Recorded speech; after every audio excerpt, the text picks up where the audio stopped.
उत्तराखंड से मैं आता हूं। उत्तराखंड की स्थिति यह है कि उत्तराखंड का जीवन 5 साल, ये ज्यादा से ज्यादा 10 साल का है, वो कश्मीर बनेगा, इसको कोई रोक नहीं सकता।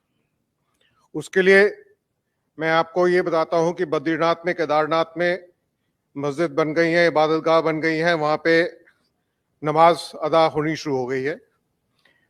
जो वोटेज परसेंटेज चेंज हुआ है 2012 से लेकर 2022 तक, ये 43% जो है उधम सिंह नगर में, देहरादून में 41%, नैनीताल में 32%, हरिद्वार में 33%, हरिद्वार पूरा शहर घेर लिया गया है और टोटल परसेंटेज राइज 37% है।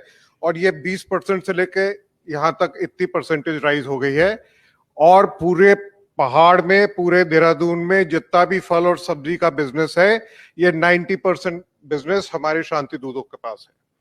2012 में इसका एक सर्वे कराया गया था। देहरादून सिटी में 7001 ठेले वाले जो फल और सब्जी बेचते हैं, ये सारे शांति दूत थे और उसमें से अधिकांश जो है वो बांग्लादेश से आने वाले थे। उसकी पूरी लिस्ट तैयार करके, मुझको इसको कहने में कोई शर्म नहीं है और कोई हिचक भी नहीं है, जस्टिस शंभुनाथ श्रीवास्तव जी ने ये सर्वे करवाया था और इस सर्वे करा के बीजेपी की गवर्नमेंट को दिया गया था कि मुझको पुलिस मुहैया करा दीजिए और मैं इन सबको डिटेंशन, जो कि स्टेट का सब्जेक्ट है, डिटेन कर दूंगा, डिटेक्शन में डाल दूंगा और इनको डिपोर्टेशन गवर्नमेंट ऑफ इंडिया करेगी।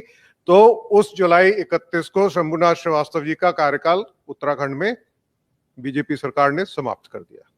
तो ये हमारी स्थिति है। अब इसका समाधान क्या है? इसका समाधान ये है कि हमारा उत्तराखंड का 630 किलोमीटर का बॉर्डर चाइना के साथ लगता है और एक बटालियन जो है वो 40 किलोमीटर के एरिया को पेट्रोल करती है।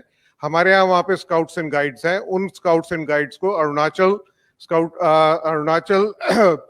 जो स्काउट्स हैं या जो सिक्किम स्काउट्स हैं, उसके तर्ज के ऊपर पैरामिलिट्री फोर्स की तरह उनको वहां पे लगाया जाए। उनकी भर्ती जो है वहीं कुमाऊं और गढ़वाल से हो और वहीं वो पोस्ट रहे 6 से 7 साल तक। और उनके परिवार को, क्योंकि हमारे यहाँ एक कार्यक्रम चल रहा है जिसमें फिशरीज में और पिगरीज में 80% गवर्नमेंट सब्सिडी देती है, तो अगर हम पिगरीज को वहां पे लगा देंगे तो हमारे शांतिदूत शायद उनको बर्दाश्त नहीं करेंगे, तो वो वहां से निकल जाएंगे और हमारा समाज जो है वो फर्स्ट लाइन ऑफ डिफेंस वहां पे बन जाएगा। ये एक मेरा सुझाव है जो मैं कि धामी साहब को भी दे चुका हूं, सबको दे चुका हूं, और उससे हम उत्तराखंड का जीवन बढ़ा सकते हैं और जो होनी है उसको थोड़े दिन के लिए टाल सकते हैं। हमें टाइम मिल सकता है लड़ने के लिए। तो ये दयनीय स्थिति है पूरे। और सबसे मैक्सिमम देहरादून शहर के अंदर धर्मपुर में जो चेंज आया है, 56% शांति दूतों की आबादी है। देहरादून सिटी भी सेफ नहीं है, कोई कॉलोनी सेफ नहीं है। देहरादून में क्या आप कर सकते हैं उसका सोल्यूशन?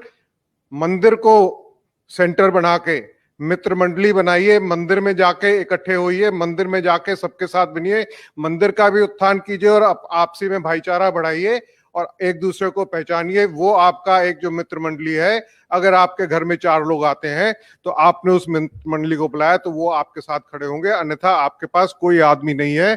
आपने अगर हथियार भी ले लिए तो उसमें 6 गोली होंगी, कितने लोगों को मारेंगे उसके बाद आप मरेंगे अवश्य, ये पक्का है।